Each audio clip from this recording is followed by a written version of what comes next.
L'élection à la présidence de la Fédération burkinabé de football, l'incident au Parlement de la CEDEAO, sans oublier la renonciation de Joe Biden, le président américain, ex-candidat, si je peux le dire ainsi, à la présidentielle des États-Unis, sont les sujets inscrits au menu de ce débat. La commission électorale chargée de l'organisation des élections à la présidence de la Fédération burkinabé de football a procédé le 25 juillet à la proclamation des résultats de validation des différentes candidatures sur 4 candidats. 4 dossiers réceptionnés. Au départ, ce sont 2 qui ont été validés. La commission électorale a validé 2 candidatures sur les 4. Il s'agit donc du dossier de celui du colonel-major à la retraite Oumarou Sawadogo et l'ex-international burkinabé Jonathan Pitroapa. Le dossier de candidature d'Ali Guissou a été invalidé par la commission électorale pour des pièces qui manquaient. Nous allons donc revivre cette actualité dans ce reportage de Olé Chaban Ouattara. Le colonel-major Oumarou Sawadogo et l'ex-international burkinabé Jonathan Pitroipa sont les 2 candidats retenus par la commission électorale pour poursuivre la bataille du trône de la présidence de la Fédération burkinabé de football. C'est ce qui ressort du point de presse tenu par la commission dans la nuit de ce 25 juillet. Donc, après le pré-examen et après donc l'examen des dossiers soumis par les différents candidats, et les résultats donc de nos travaux ont donné ce qui suit. Et il restait donc 3 dossiers à examiner par la commission électorale. C'est ce qui a été fait aujourd'hui. Et à l'issue donc de l'audience, les résultats se présentent comme suit. Il y a 2 listes qui ont été validées par la commission électorale.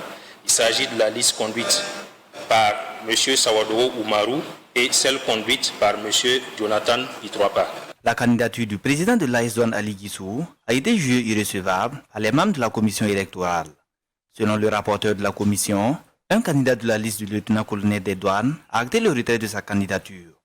Le 4e candidat Mokhtar Diallo a pour sa part retiré son dossier. La liste donc conduite par M.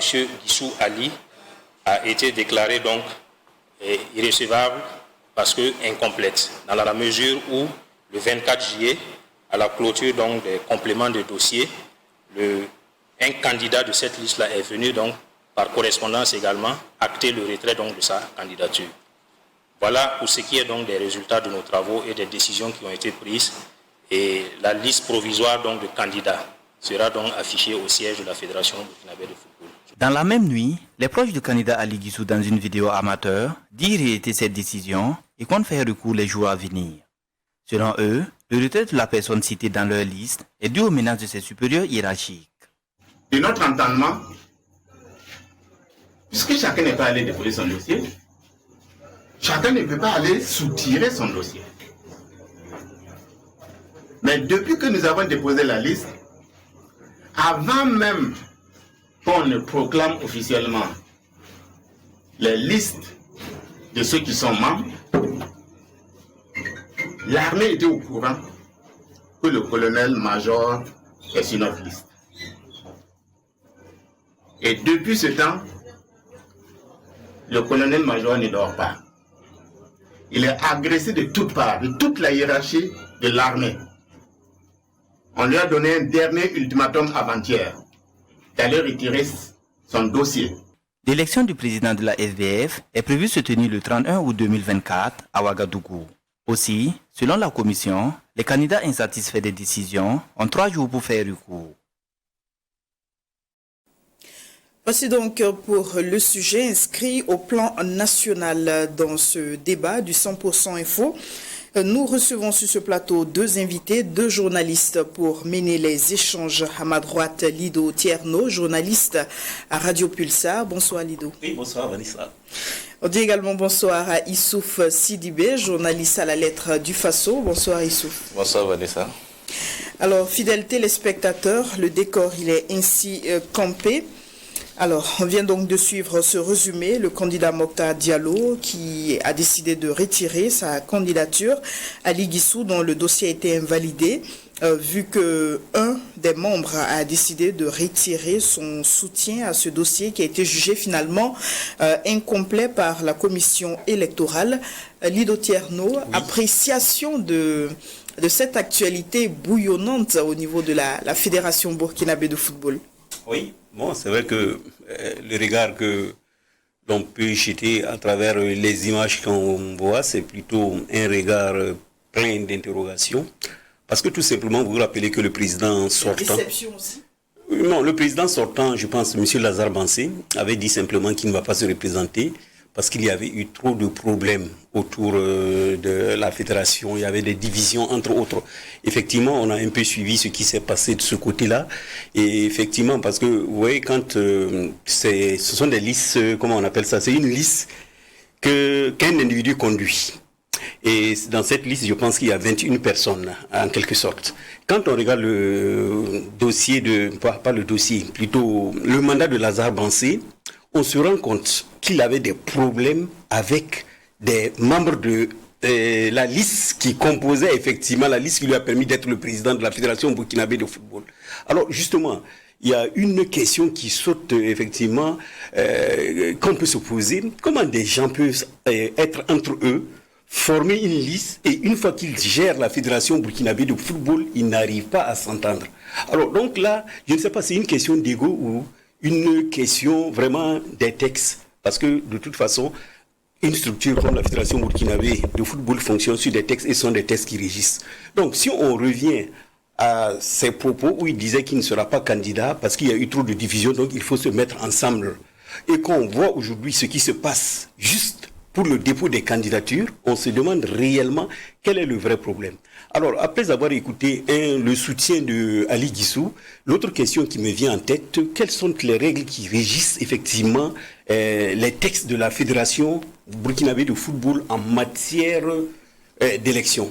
Peut-être si je pouvais poser une question aux membres de la commission électorale, parce que celui qui a parlé au nom des supporters, je ne sais pas si sont les supporters de Guissou, il disait quelque part qu'on ne peut pas déposer un dossier et puis venir par exemple le retirer. Parce que bon, pour les élections, j'aime suivre ce qui se passe au niveau des élections, par exemple législatives. Je sais qu'il y a un mandataire qui va déposer effectivement vos candidatures. Et c'est peut-être lui qui peut aller retirer une candidature. Bon, je ne sais pas au niveau de la fédération, les textes qui régissent effectivement le dépôt des candidatures, si on peut aller déposer une liste et un individu va venir retirer. Bon, je ne sais pas, franchement, donc, quand vous avez peut-être les règles qui régissent peut-être l'élection là-bas, vous pouvez comprendre mieux. Sinon, comme ça, on est dans le flou et on se demande, c'est vrai que c'est un spectacle actuellement qu'on suit et on se demande pour l'intérêt supérieur, parce que dans tout ce qu'on fait dans ce pays, il faut penser à l'intérêt supérieur du pays. Et dans le football aussi, il faut penser à l'intérêt supérieur du football burkinabé. Au fait, quand il y a une querelle d'individus, déjà, nous qui sommes des supporters, des citoyens, nous savons effectivement, si ça commence comme ça, c'est que la gestion même du football sera difficile. Parce que vous savez que ceux qui vont gagner l'élection, eux, ce sera peut-être le bureau exécutif, je pense, de la Fédération burkinabé de football, mais cette fédération doit travailler avec des ligues, avec des clubs, avec beaucoup de... En tout cas, ça avec beaucoup d'entités. Voilà, beaucoup d'autres acteurs. Si déjà il y a un problème au niveau de l'élection, mais c'est sûr et certain que dans la mise en place de... Comment on ne peut pas appeler ça? Après l'élection, c'est sûr que dans le travail qui sera fait, parce que tous ceux qui viennent à la Fédération burkinabé, le football, c'est pour travailler pour le football burkinabé. Si déjà il y a des problèmes, c'est que la suite aussi, il y aura toujours des problèmes. On a vu déjà sous Lazare Bansé, avec le championnat qui a été paralysé. Oui, c'est ça. C'est pour ça que j'ai dit qu'il y a plusieurs entités. Effectivement, il y a le championnat de football. Quand on dit effectivement la Fédération burkinabé de football, je ne sais pas, peut-être qu'ici nous n'avons pas un championnat professionnel, parce que bon, il y a la ligue qui s'occupe du championnat. Au-delà de la ligue, il y a le football amateur aussi qu'il faut gérer. Il y a le football féminin qu'il faut gérer. Donc ce sont des entités, effectivement. Et quand vous allez déjà à une élection avec des problèmes, je me demande comment on pourra effectivement travailler de façon sereine pour l'intérêt supérieur du football burkinabé. Je pense que peut-être que les Burkinabés doivent toujours se dire que quand ils s'engagent dans quelque chose, c'est pour l'intérêt supérieur du Burkina. Bon, du Burkina, mais comme là ce sont des secteurs un peu spécifiques, peut-être pour l'intérêt supérieur du football mais des burkinabé. secteurs qui sont facteurs de cohésion, on le clame haut et fort. Et justement, c'est cette cohésion dans tous les domaines qu'il nous faut pour qu'il y ait cette cohésion aussi au niveau du Burkina et pour l'intérêt supérieur du Burkina, effectivement, on pourra dire que les choses vont très bien. Sinon, aujourd'hui, en tant que citoyen, quand je regarde ce qui se passe à la fédération, pour uniquement le dépôt des candidatures, je me pose des questions sur la suite. C'est-à-dire, est-ce que le bureau qui sera élu aura effectivement le soutien de tous les acteurs du football pour mener à bien ces missions? C'est la question que je me pose. Alors, le scénario, il est très simple.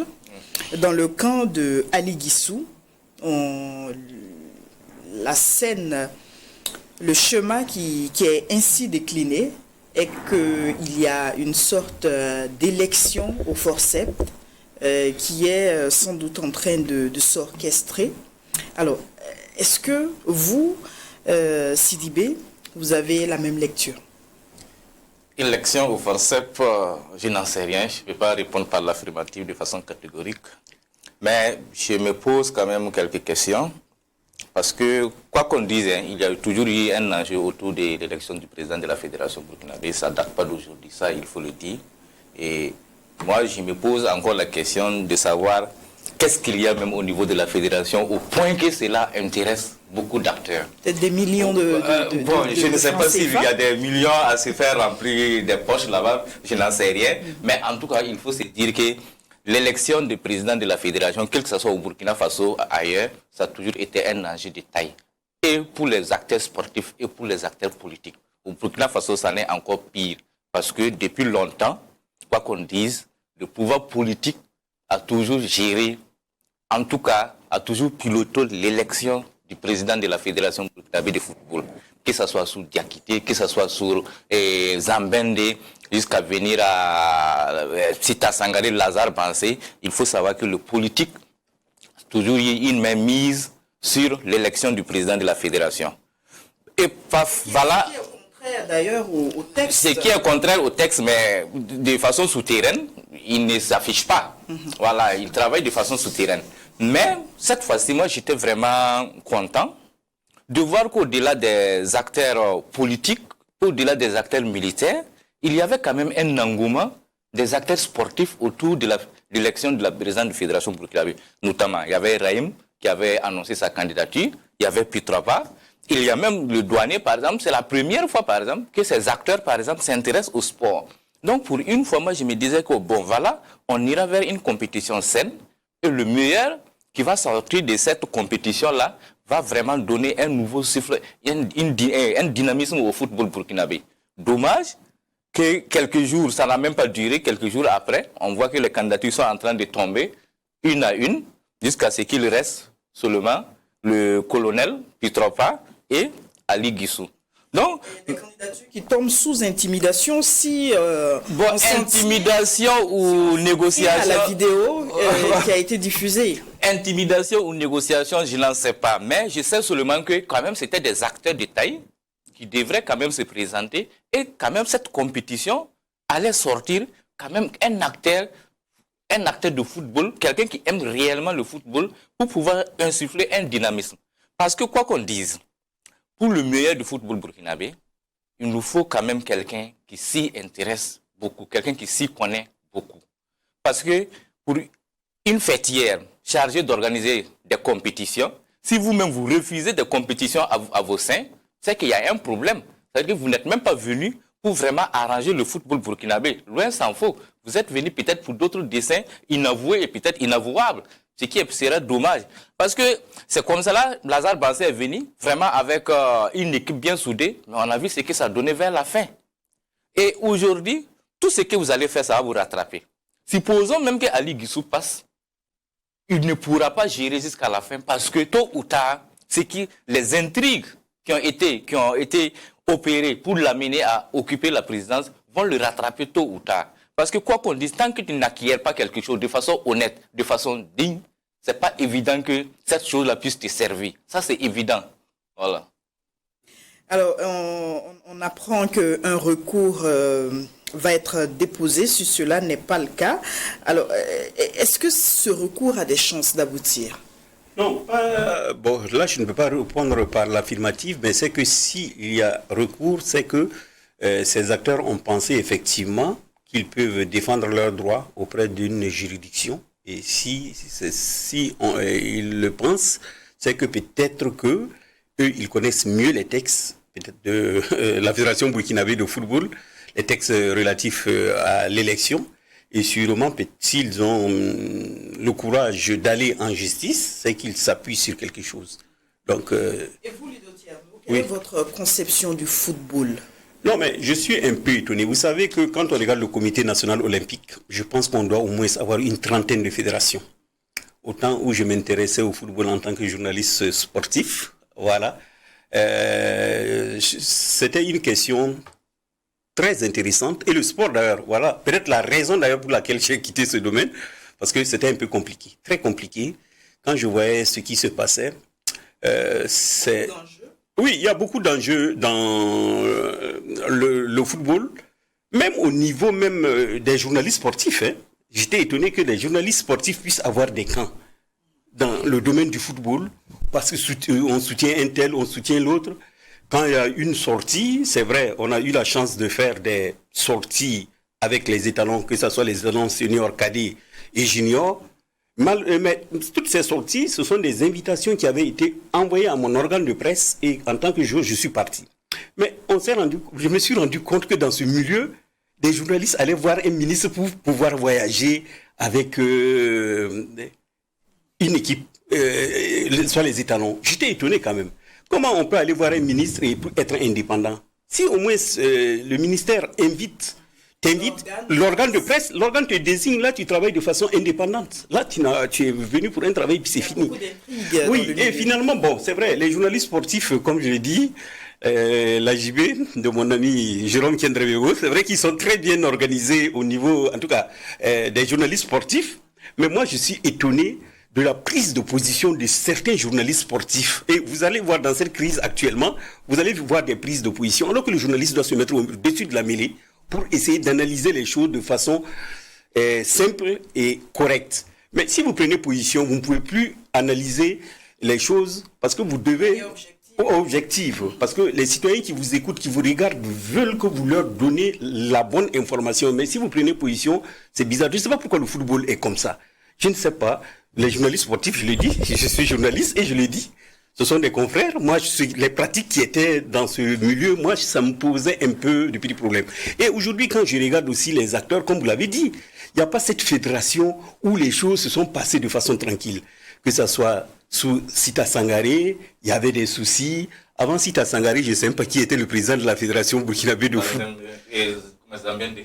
Ah bon, c'était Zambende? Oui. C'est pas sûr que Zambende, il n'y a pas très longtemps de cela. Oui, mais il y a toujours, je ne sais pas, quels sont vraiment les enjeux. Ce que Sidibé dit que non, il faut aimer le football. Là-bas, je pense que c'est clair, hein, les textes sont au moins clairs parce qu'il faut être dans une instance du football pour pouvoir être candidat. Donc ça veut dire que tous ceux qui sont soit candidats, qui tournent autour, c'est qu'ils sont déjà soit des présidents de clubs. En tout cas, ils sont dans des instances du football burkinabé. Donc on ne peut pas se lever comme ça sans être dans une instance, par exemple, pour venir être candidat. Donc je peux dire que tous ceux qui sont là-bas aiment le football.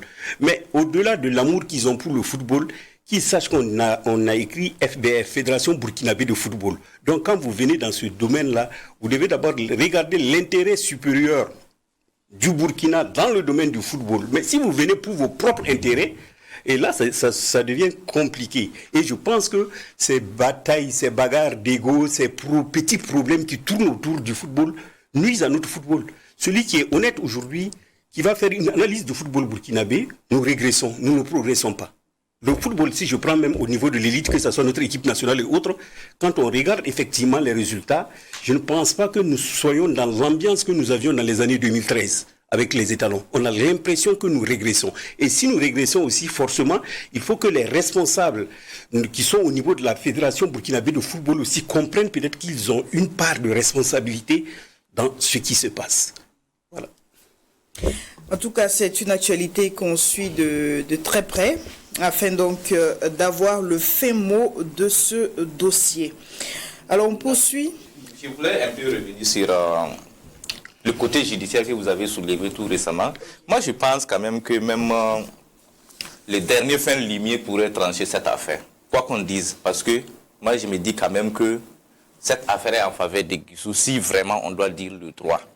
On ne peut pas aujourd'hui, comme ils l'ont dit, venir retirer notamment ou du moins un membre de la liste et dire que non, votre liste est invalidée parce que il y a un membre qui est venu retirer son dossier. De quel dossier il a déposé, on n'en sait rien. Quelqu'un ne peut pas venir déposer une liste où il y a les noms et vous dites qu'il est venu retirer son dossier. Quel dossier il a retiré? Il ne peut pas retirer son dossier puisqu'il n'est pas allé déposer un dossier. C'est Guissou qui allait déposer un dossier et lui seul en est capable d'aller retirer ce dossier. Si ce membre était honnête, il devrait passer par Guissou pour lui dire « Ok, moi je ne veux plus être dans ton équipe, va retirer mon nom de ta liste. » Là, Guissou allait prendre toutes ses responsabilités. Donc aujourd'hui, même si nous allons devant le tribunal administratif... Le facteur évoqué par les soutiens de Guissou qui parle d'intimidation. Oui, même s'il y a intimidation, ce n'est pas à lui d'aller à la Fédération burkinabé de football ou du moins au comité d'organisation d'élections là pour aller soutirer son nom. Il devrait poser le problème à celui qui a pris son nom pour aller déposer. Là, Guissou allait trouver un remplaçant. Ça, c'est un. De deux, je pense aussi que le comité chargé d'organiser les élections ne joue pas franc jeu. Si un membre vient retirer, appelez quand même le candidat, ne serait-ce que par politesse, appelez le candidat par bienséance pour lui dire qu'il y a un membre qui vient retirer son nom. Est-ce que vous n'allez pas remplacer? Ça s'est fait. Ça s'est fait. Je pense qu'on n'est pas... Ça, c'est le deuxième élément. Troisième élément, on dit que le président, ou du moins le membre du bureau, là, ne doit pas dépasser 21 personnes. Donc, moins que ça, il n'y a pas de problème. Donc, tout est réuni pour que quand même, sa candidature, si ça doit aller au niveau des instances de juridiction, tout est réuni pour que quand même Ali Guissou remporte ce procès. Ça, c'est le premier élément. Le deuxième élément, je pense que ceux qui font ça ne rendent pas ne rend pas service à la nation. Aujourd'hui, le seul secteur qui unit les Burkinabés est le football. Nous sommes divisés sur presque tous les plans. Le seul secteur quand même qui nous unit, c'est quand on voit vraiment une équipe burkinabé nous représenter au plan, en tout cas international. Tout le monde soutient cette équipe. Mais même là-bas encore, on veut se diviser. Où va aller ce pays-là alors? Donc voilà ce que je voulais ajouter par rapport à ça. Nous poursuivons donc ce débat avec un autre sujet qui porte sur l'altercation au Parlement de la CEDEAO. Le 20 juillet 2024, une violente altercation a opposé le député sénégalais Guy Marius Sagna et la députée ivoirienne Adjaratou Traoré lors d'une session de la commission des États de l'Afrique de l'Ouest. La dispute a éclaté quand, lors de son intervention, le député sénégalais a critiqué les chefs d'État ouest-africains, estimant que ce sont ces derniers qui appauvrissent l'Afrique en la pillant. Alors immédiatement, on a vu cette réaction de la députée ivoirienne qui a tenté de recadrer, d'amener le député sénégalais à la raison en lui demandant de bien choisir les termes. Alors, vous avez sans doute vu cette vidéo qui a circulé sur les réseaux sociaux, dans plusieurs groupes WhatsApp. Alors, comment est-ce que vous avez apprécié ce fait? Non, je n'ai pas vu la vidéo. Bon, je n'ai pas l'habitude de visionner les vidéos dans les groupes WhatsApp. Je ne suis pas trop dans les groupes WhatsApp. Mais ce que je peux simplement dire, c'est vrai que j'ai lu... Fait l'actualité. Oui, bon, c'est vrai, je suis un peu... très loin de ce qui se passe dans les groupes WhatsApp pour une raison personnelle. Mais les médias en ont parlé. Oui, j'ai lu juste dans un journal, voilà, le truc. Il y a la forme et le fond. Sur la forme, moi je pense que c'est normal dans une assemblée, c'est le lieu des débats d'idées, où des gens se retrouvent, C'est vrai, ils ne sont pas des mêmes bords politiques. Voilà, mais oui, ils ne sont pas des mêmes bords politiques, donc c'est normal que souvent la tension monte un peu. Moi, je suis tout à fait d'accord pour ça. Maintenant, dans le fond, c'est vrai, Guy Marius Sagna, c'est quelqu'un que je n'ai pas tellement, chaque fois apprécié ses propos. Mais ce qu'il a dit ici, moi, je suis totalement d'accord avec lui. Parce que c'est vrai, tout petit, quand nous sommes à l'école, on nous a appris que effectivement notre Afrique, notre pays, notre continent est très riche. Donc on nous l'a dit. Alors comment expliquer que notre continent soit riche avec tous ces gisements, avec tout ce pétrole, avec tous ces minerais, et aujourd'hui nous sommes à la traîne. Mais c'est qu'il y a une responsabilité quelque part. Et la première, la responsabilité, elle est d'ordre humain.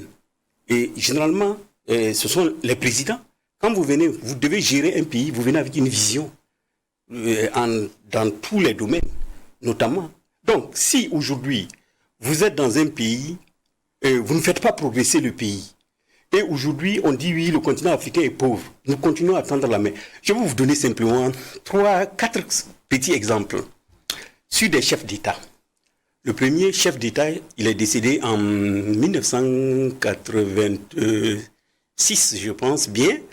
C'était le président guinéen, Sékou Touré. Il n'est pas mort en Guinée, il est mort dans une clinique aux États-Unis. Le second, c'était en 87, c'est Kounché, le président du Niger. Il est décédé à Paris, à l'hôpital Pitié-Salpêtrière.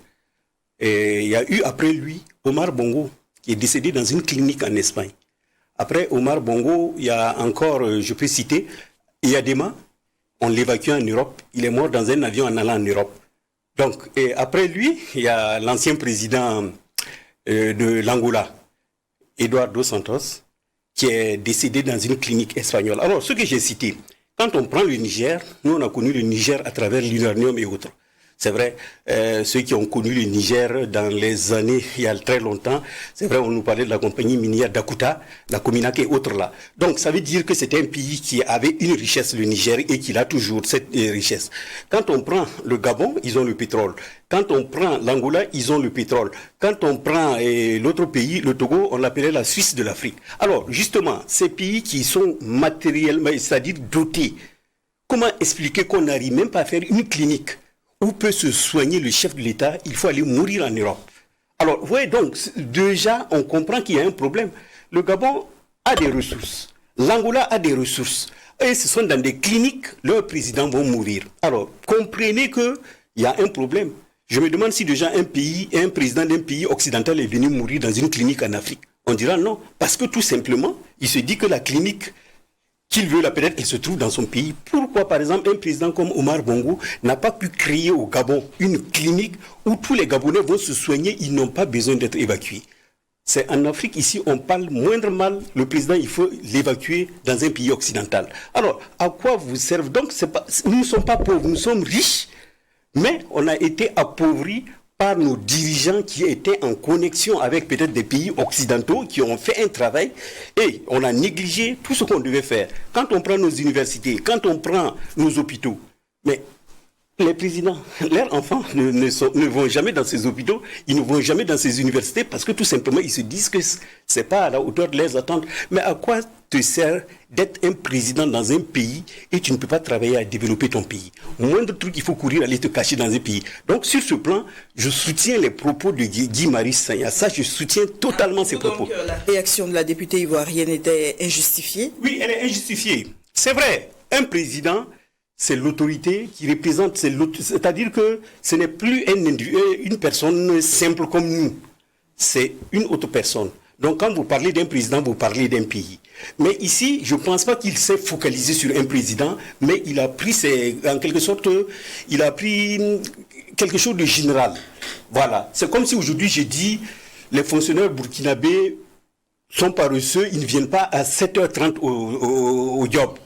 Effectivement, là, je n'ai pas indexé un fonctionnaire burkinabé, mais j'ai fait un constat, peut-être que beaucoup d'autres citoyens peuvent comprendre, parce que quand vous allez peut-être dans un service, vous avez besoin d'un dossier, ou bien vous avez besoin de faire quelque chose à 7 heures, vous trouvez que certains ne sont pas dans leur bureau, alors que Les horaires de travail, tout le monde connaît de telle heure à telle heure. Les horaires de travail sont fixés de telle heure à telle heure. Mais dans la Donc, vidéo, quand on prend d'une façon... elle a demandé qu'il s'exprime avec plus de respect en s'adressant au Non, mais président. là, pour moi, c'est une généralité. L'Afrique n'est pas pauvre, mais l'Afrique a été appauvrie par, effectivement, ses dirigeants. Parce que quand tu viens comme président d'un pays, mais tu dis, je suis venu pour développer ce pays. C'est pas pour faire reculer le pays. Donc, forcément, s'il n'y a pas de développement, c'est que tu as une responsabilité. Alors, Sidibé, votre opinion sur ce sujet? Nous parlons de CEDEAO alors que nous ne sommes pas dans la CEDEAO. Donc, je serais un way en que j'allais dire que ça ne m'intéresse. Ça nous regarde pas. Ça nous regarde pas, donc c'est leur affaire. Donc, mais bon, lui doit citer quand même un certain nombre de présidents qui sont allés se soigner en Europe, mais qui y sont morts. Heureusement qu'ils sont morts, donc ça veut dire que quelque part même l'Europe n'a pas pu les sauver. Donc, lui, le problème ne se trouve pas qu'il fallait se soigner. Heureusement qu'ils sont morts. Non, bon, malheureusement, heureusement, c'est selon. Sinon, s'ils n'étaient pas morts, lui doit aller dire que bon, ils sont allés se soigner et puis ils sont en bonne santé. Alors non, c'est pour dire que. Mais c'est pour dire que malgré tout, ils sont morts, c'est ça? Ok, d'accord. Pour revenir aux députés, c'est vrai, nous sommes dans une assemblée. Dans une assemblée, quand même, le débat est ouvert, hein, les propos sont libres, chacun est libre de dire ce qu'il veut. Mais je pense que aussi quand on est responsable, quand on est quand même investi quand même d'une certaine respectabilité, il faut quand même tenir des propos vraiment un peu figés. Il ne faut pas aller tomber dans le généralisme où tu profites insulter certaines personnes. Je pense que c'est pas bon. Lorsque tu dis que ce sont les présidents africains qui appauvrissent l'Afrique, je pense qu'en tant que député, tu as toute la latitude et que vraiment tu as tous les éléments nécessaires pour vraiment dire que voilà tel président en Afrique qui est à la tête de tel État qui l'a rendu pauvre. Là, au moins, on aurait accepté. Maintenant, lorsque tu viens, tu généralises. Alors qu'il est au Sénégal là-bas, s'il est député sénégalais, qu'il aille à l'Assemblée nationale du Sénégal et qu'il dise aujourd'hui, devant cette Assemblée, que c'est le président qui rend le Sénégal pauvre. Je ne sais pas pourquoi il ne l'a pas dit là-bas. Tu ne vas pas aller dans une assemblée vraiment où je ne sais pas comment ça s'appelle là. Quelles sont les décisions qui engagent peut-être de façon individuelle les États, mais tu ne vas pas aller dans une assemblée de ce genre-là pour dire que non, ce sont les présidents qui appauvrissent l'Afrique. Tu as été élu par un parti politique dans une région bien déterminée, dans un État bien déterminé. Je pense quand même que tu es allé pour défendre ta région. Si aujourd'hui, il y a un président qui appauvrissent l'Afrique, toi, en tant que député au Sénégal, là-bas, dis là-bas que c'est ton président qui appauvrisse votre Sénégal. Voilà. Alors, ça... pour ne pas vous couper, Sidibé, l'homme, il est bien connu des leaders sénégalais parce que c'est l'un des farouches opposants qui ne mâche pas ses mots lorsqu'il veut dénoncer des situations. Non, tu peux dénoncer sans pour autant... Voilà, tu peux dénoncer sans pour autant insulter. Je pense qu'en Afrique, notre problème aujourd'hui, c'est quoi? C'est le matu-vu. Chacun veut parler de façon, en tout cas, avec véhémence, pour que, on dit que lui, il a dit la vérité. Mais tu dis la vérité, tu proposes quoi? C'est ça le problème en Afrique. Qu'est-ce qu'il aurait dû proposer au Parlement de la CEDEAO? Dorénavant, nous, parlementaires CEDEAO, nous devons prendre des résolutions fermes pour dire aux présidents africains qui composent la CEDEAO, voilà quand même les politiques qu'il faut conduire, mettre en œuvre pour le développement de l'Afrique. Mais dès lors que tu viens pour critiquer, insulter, je ne sais pas qu'est-ce que tu recherches en tant que parlementaire. C'est une autorité. Non, c'est une autorité. Non, oui, mais vous avez dit qu'il est habitué à ce genre de faits. Mais ça veut dire qu'il n'a jamais proposé en réalité. Je pense que je l'ai une fois suivi à l'Assemblée nationale du Sénégal, où il a tenu les mêmes propos sans rien proposer. Je pense que quand on est autorité, quand on est parlementaire, c'est toi le peuple a élu. C'est toi qui dois faire des politiques. Aujourd'hui, on dit quoi? Quel est le rôle de l'Assemblée nationale? Quel est le rôle de l'Assemblée nationale?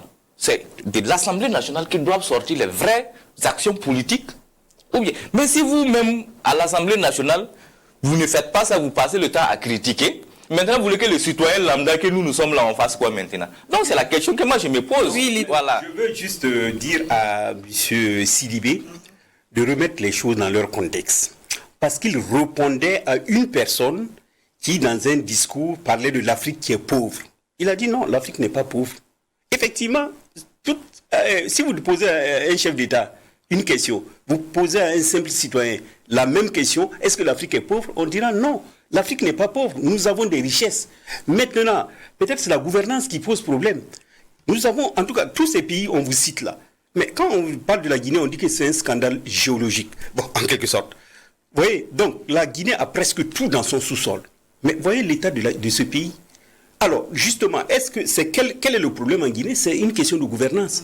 Et je pense qu'il a interpellé, quand un Occidental, sûrement, je pense que ça doit être, en tout cas, une personne, je sais pas si c'est du système des Nations Unies, en tout cas, qui parlait et qui disait l'Afrique est pauvre. Et il l'a interpellé en lui disant non, l'Afrique n'est pas pauvre.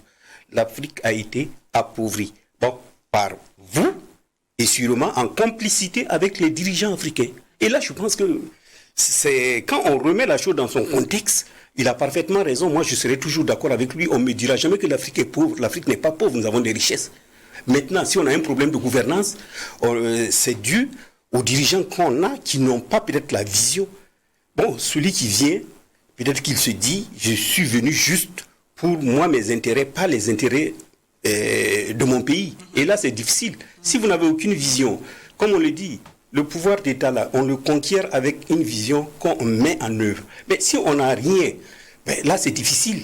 Mais Lido, est-ce que vous déplorez justement cette scène-là, qu'elle se déroule dans un parlement? Est-ce que cela honore même les élus qui y siègent? Oui, mais vous savez aussi, bon, moi je pense qu'un parlement, c'est vrai, même si c'est le parlement de la CEDEAO, quel que soit le parlement, le débat d'idées doit être quelque chose de... Si moi peut-être j'étais dans ça, j'allais dire à la dame, j'allais lui dire non madame, vous n'avez pas raison.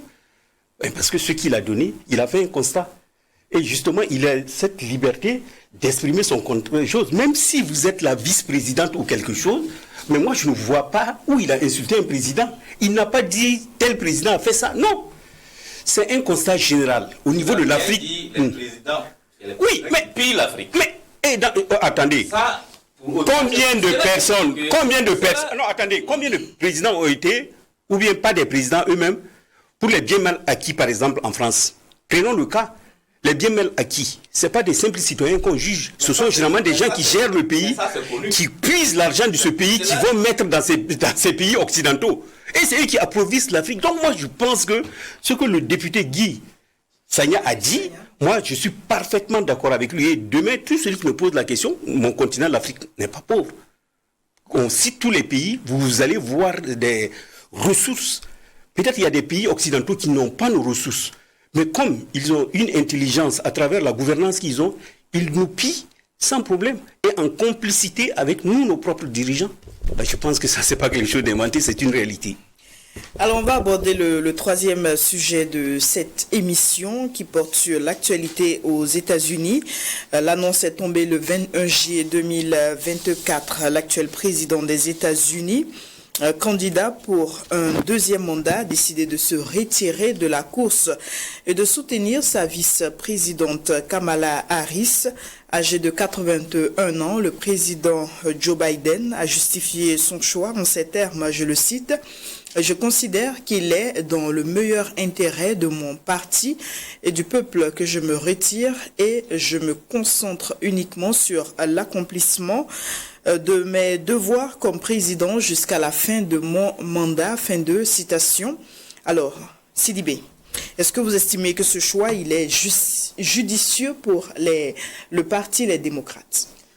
Il est judicieux pour deux raisons.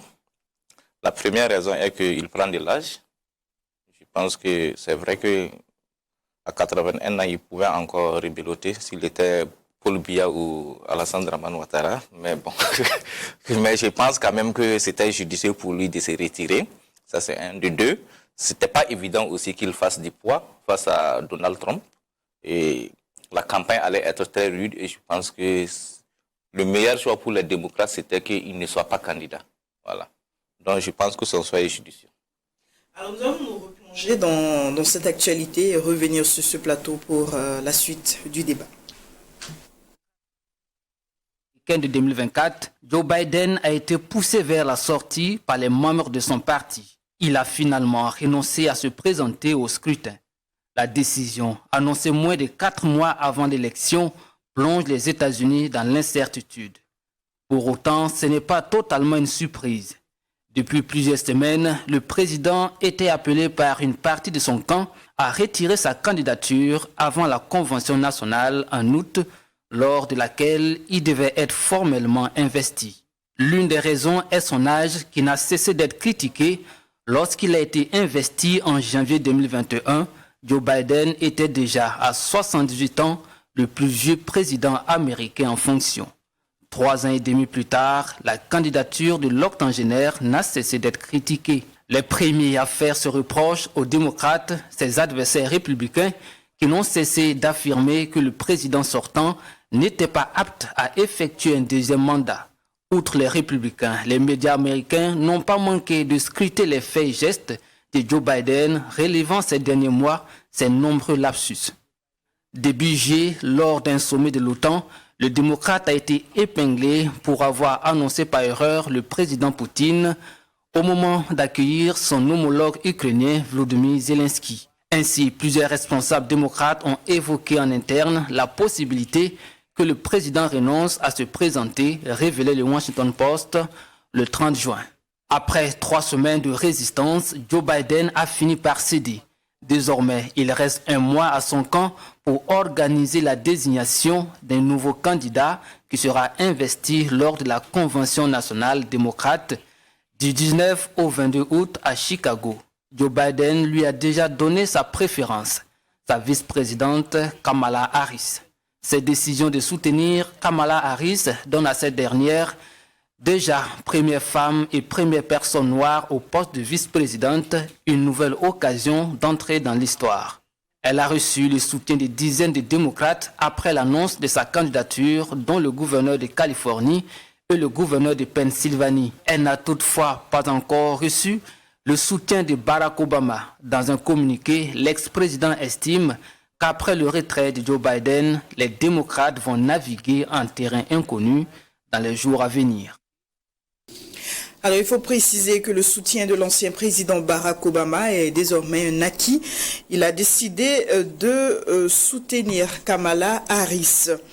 Alors, Lido Tierno, oui. Kamala Harris face à Donald Trump, oui. Est-ce qu'elle pourra faire le poids face à l'ancien président qui est quand même coté dans les sondages? Oui, ça va m'étonner parce que quand je regarde l'histoire des États-Unis, je pense qu'un vice-président qui a pu avoir une élection, c'était, je pense, George W. Bush en 1988. Sinon, tous les vice-présidents qui ont tenté ont presque tous échoué. On se rappelle de Al Gore en 2000. Donc aujourd'hui, et bon, il y a Hillary Clinton aussi, je pense bien. Mais aujourd'hui, ça va m'étonner. Parce que, bon, c'est vrai qu'on n'a pas eu encore une femme présidente des États-Unis. Je ne sais pas la raison. Et on sait généralement comme là-bas les choses se décident à travers les grands électeurs. C'est vrai que les citoyens peuvent exprimer des suffrages, mais ce sont les grands électeurs qui décident. Et beaucoup sont, comme on le dit, très conservateurs. Et ça va m'étonner qu'elle puisse faire du poids devant, comment il s'appelle encore, Donald Trump. C'est vrai que nous autres, tous avions pensé que quand en 2021, ses partisans ont envahi le Capitole, on pensait que c'était totalement terminé pour lui. Mais on a vu comment le monsieur a pu repartir dans le cœur des Américains. Parce que peut-être, moi je me dis peut-être que l'Amérique, c'est un pays où le citoyen américain voit son pays fort, donc forcément ça doit être un président fort qui doit être devant. Et aujourd'hui, on comprend effectivement le désistement de Joe Biden parce que sûrement il ne rentrait plus dans ce que les Américains attendent d'un président américain. C'est vrai, avec l'âge. C'est vrai, je pense qu'il a été sénateur pendant 7 fois. Il a été vice-président et il a eu un mandat de 4 ans. Je pense qu'il est rentré dans l'histoire des États-Unis et ce n'est pas la peine de forcer. Et justement, donc aujourd'hui pour Kamala Harris, je pense bien que on a l'impression, comme on le dit, elle n'est pas très connue aux États-Unis. Même si elle est la vice-présidente, elle dit qu'elle a fait le tour depuis. Elle n'est pas aussi connue peut-être qu'Hillary Clinton. Où Hillary Clinton n'a pas pu réussir, je me demande si elle pourra réussir. Ouais, je pense que si l'élection américaine qui aura lieu en novembre prochain, est déjà plié, ça c'est sûr. Oui. Mais tout dépend si les démocrates entérinent le choix de Biden. Oui, non, le choix de Kamala Harris. Leur convention, c'est en août. Le choix de Biden de soutenir Kamala Harris, de se retirer au profit. Oui, mais actuellement, c'est-à-dire que dans l'élection américaine, c'est-à-dire que les soutiens, vous entendez, quand on rencontre, parce que là-bas, c'est une élection où il faut beaucoup d'argent, notamment pour faire le travail. Alors qu'aujourd'hui, les soutiens financiers du Parti démocrate, beaucoup disent que déjà ils soutiennent Kamala Harris. Donc on peut penser avec, c'est vrai, il y aura leur convention, est-ce qu'ils auront assez de temps pour refuser peut-être cette candidature, pour encore chercher une autre?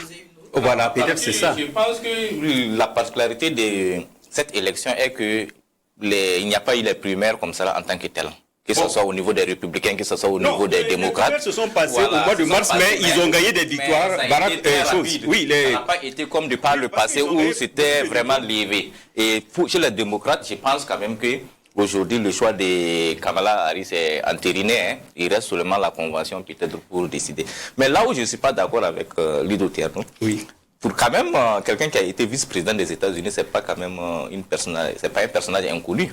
Dire qu'elle n'est pas connue des Américains, là je m'inscris en faux parce que quand même c'est la vice-présidente.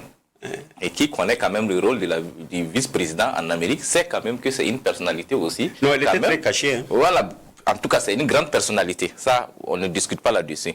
Donc, si aujourd'hui elle doit perdre face à Donald Trump, c'est pas forcément du fait qu'elle soit femme ou bien du fait qu'elle soit méconnue comme vous le dites. Je suis d'accord qu'aux États-Unis, effectivement, il y a les conservateurs. Il y a beaucoup de conservateurs. Mais si elle doit perdre, ça sera dû peut-être au bilan. Au bilan des démocrates, de façon générale. Hein. Ça ne sera pas elle, sa défaite. Ça sera la défaite des démocrates. Quoi qu'on dise, si aujourd'hui Donald Trump est revenu sur la scène de façon très facile, il faut reconnaître que quand même c'est quelqu'un qui est arrivé quand même sur le plan économique, a beaucoup travaillé quand même a beaucoup quand même rehaussé, quand même relever le niveau économique des États-Unis et des Américains de façon générale. Donc, je pense qu'aujourd'hui, c'est ce que les Américains ont en mémoire de Donald Trump et c'est ce qui lui donne, par exemple, cet avantage. Sinon, dire qu'aujourd'hui, et elle peut perdre du fait de son genre ou bien du fait qu'elle n'est pas connue. Non, c'est quelqu'un qui est très bien connu aux États-Unis. Donc, je pense qu'aujourd'hui, même les sondages les donnent coude à coude, hein, même en tant que femme, les sondages les donnent coude à coude. Donald Trump qui est bien connu, elle que tu estimes qu'elle n'est pas bien connue aujourd'hui, elle est en léger avantage quand même au niveau des sondages vis-à-vis de Donald Trump. Donc, peut-être il y aura des faits de campagne qui vont se dérouler, qui vont se passer. La campagne sera beaucoup compétitive, elle sera aussi longue, du fait qu'il n'y a pas les primaires, les gens ont tout le temps, voilà, pour battre campagne. Et quoi qu'on dise, c'est vrai qu'il y a les grands électeurs, mais il faut reconnaître aussi que c'est un suffrage indirect. Oui. Voilà. Mais le suffrage indirect, le suffrage du peuple détermine aussi celui des grands électeurs. Une fois que tu gagnes quand même le suffrage indirect, là, il faut savoir aussi que d'office, les grands électeurs t'appartiennent, donc il n'y a pas de problème à ce niveau. Voilà. Sur ce plan, je ne suis pas d'accord avec lui. Pourquoi je le dis? La première élection aux États-Unis a eu lieu en 1789. Et actuellement, Joe Biden est le 46e président. Donc, il n'y a jamais eu de femme. Alors, et ce que tu dis, pour revenir sur le vote des citoyens, je prends un exemple. Hillary Clinton, quand elle était candidate, elle a eu plus de voix que celui qui l'a battue. Mais, à travers les grands électeurs, elle a été battue, en quelque sorte. Donc, si c'est le suffrage exprimé... Non, ça dépend des États aussi. Oui, mais ça me fait penser un peu au mode de scrutin que nous avons au Burkina Faso. Le plus fort reste. Prenez un exemple, en 2012, lors des législatives, le premier parti qui est arrivé, c'était le CDP, suivi à travers le nombre de députés, suivi de l'UPC qui avait 19 et l'ADF-RDA qui avait 18. Mais l'ADF-RDA avait eu plus de suffrages exprimés que l'UPC. Mais grâce à cause du scrutin au plus fort reste, l'UPC a eu plus de députés. Sinon, si c'était compté les voix, uniquement les voix, l'ADF-RDA devait être devant l'UPC. Donc, en quelque sorte, là-bas aussi, c'est vrai, les citoyens expriment leur vote. Mais, comme il a si bien dit, au niveau maintenant des grands électeurs, la différence se fait. Et généralement, on dit que ce sont généralement beaucoup de conservateurs qui sont dans ces trucs. Et il y a des choses qu'ils refusent d'accepter. Et c'est ça, c'est ce que j'ai dit tout simplement. Et aujourd'hui, je vois, parce qu'il faut regarder le bilan économique de Joe Biden, parce que Kamala Harris est comptable de son bilan. Ce n'est pas reluisant. Avec l'inflation que les Américains connaissent, c'est un problème. Ensuite, l'autre problème, il y a la guerre en Ukraine et à Gaza. Et aujourd'hui, les Américains ne sont pas tellement contents des manœuvres du parti au pouvoir. Et forcément, ça va réjaillir sur les choses. Sinon, aujourd'hui, quand on regarde, comme on dit, les Américains, ils disent qu'ils veulent une Amérique forte. Et pour eux, dans leur tête, il n'y a que Trump. Donc, finalement, je vois mal, franchement, je vois mal. Peut-être que l'élection de novembre va, comment on dit ça, me donner... Raison. Pas raison. Peut-être, je peux ne pas avoir... Changer d'avis. Non, pas changer d'avis, mais me donner tort. Parce que tout simplement, moi, j'ai dit que cette élection, je vois mal Kamala Harris avec le Parti démocrate, en tout cas si elle est la candidate qu'ils ont retenue lors de leur convention qui va se tenir dans quelques jours, je la vois mal remporter cette élection, pour plusieurs raisons. Alors on va revenir également à ces événements qui se sont déroulés le 13 juillet, cette tentative d'assassinat de Donald Trump. On a vu déjà que les têtes ont commencé à tomber. La chef des services secrets américains a démissionné après avoir reconnu l'incompétence de ses services à la suite de cet incident. Alors, Sidibé, est-ce que vous pensez que les événements de ce 13 juillet ont peut-être contribué à rehausser davantage l'image de Donald Trump aux yeux de ses électeurs? Bon, pas forcément. Donald Trump, c'est un homme à scandale. Hein. Il aime tellement les scandales et généralement les scandales le fait quand même ressurgir, le rend encore plus fort. Donc il faut reconnaître quand même que nous sommes aux États-Unis. Hein. Il y a beaucoup de faits qui arrivent de façon générale.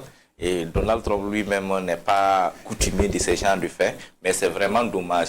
Mais je pense quand même que ça l'a donné un net avantage par rapport avant les événements.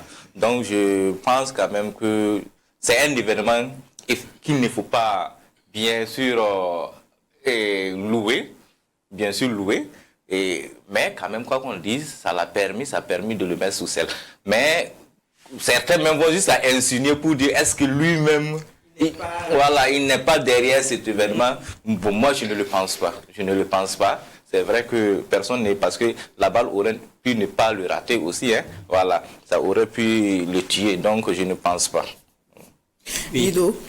Non, concernant peut-être que ça a encore renforcé peut-être son image auprès des Américains. Hein, parce que là, effectivement, quelqu'un qui échappe à une balle, bon, je pense bien. Parce que, comme je l'ai dit aussi, il faut avoir dans l'esprit quelque part que les Américains, peut-être qu'ils soient le pays le plus fort, le pays qui doit avoir un homme fort qui est capable de dicter sa façon de voir à l'Europe et surtout aux autres pays. Et peut-être que Donald Trump, c'est vrai que même si il n'est pas apprécié, lui, il a sa façon de dire, d'être très direct, c'est vrai. Bon, je pense bien que sûrement, en tout cas dans le contexte des États-Unis, ce qui s'est passé le 13 juillet ou juin, concernant cette tentative d'assassinat, je pense que ça le renforce sûrement au niveau, en tout cas, ça renforce son image au niveau des Américains, ça c'est sûr. Voilà. Par un tour de table, je reste avec Lido. Oui. Le fait de renoncer justement à cette candidature et de positionner, de mettre sous les feux des projecteurs sa vice-présidente, n'est-ce pas là une belle leçon de démocratie? Surtout aux Africains, puisqu'on a tendance à parler de l'impérialisme, mais l'impérialiste fait montre d'un bel exemple. Oui, ce qui nous manque, nous, en Afrique, concernant la démocratie, c'est le manque de patience. Parce que la démocratie, tout de suite, je vous parlais des premières élections aux États-Unis, en 1789, ça fait plus de 200. Mais regardez ce qui s'est passé, par exemple, au Capitole en 2021, où des individus ont envahi le Capitole. C'est-à-dire que la démocratie, c'est un processus qu'il faut toujours parfaire. Il n'y a rien d'acquis. Il faut toujours travailler. Bon, peut-être c'est ce que peut-être eux, ils ont peut-être compris. Malgré les petits problèmes qu'il y a, ils tiennent le coup. Et le fait, effectivement, qu'il passe la main à sa vice-présidente, on peut dire que c'était tout à fait logique, parce que la vice-présidente, peut-être, c'est ça. Mais maintenant... Il aurait pu maintenir sa candidature. Oui, non, lui non. Oui. Non, mais moi je pense que c'est quand même très sage. Non, mais il faut voir par exemple un Nelson Mandela. Nelson Mandela, avec tout son combat, quand il est arrivé à la présidence, il a fait qu'un seul mandat.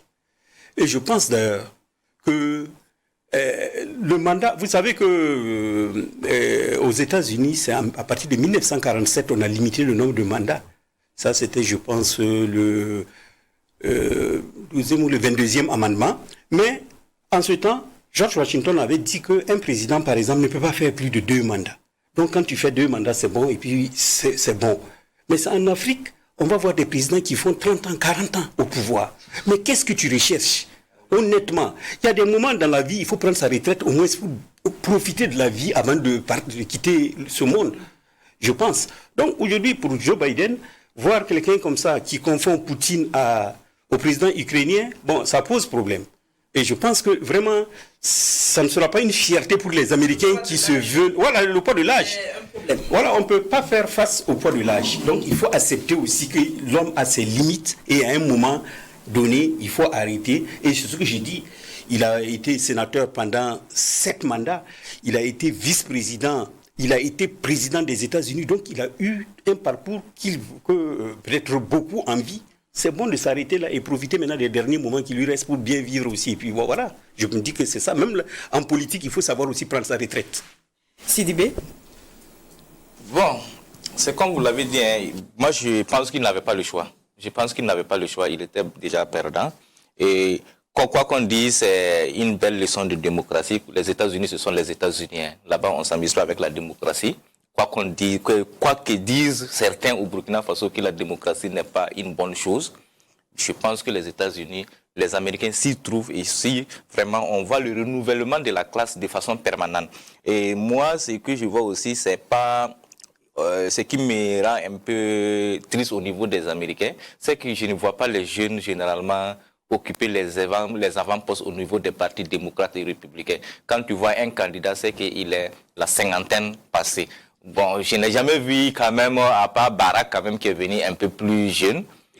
Voilà, et Kennedy, bon, on ne voit pas trop de jeunes comme ça là. Peut-être que dans l'équipe des différents candidats, il y en a, mais généralement, les candidats sont quand même d'une certaine âge, hein, des gens d'expérience. Donc, je pense quand même que c'est le pays de la démocratie. Hein. Là-bas, les textes sont clairs. Il n'y a rien à dire.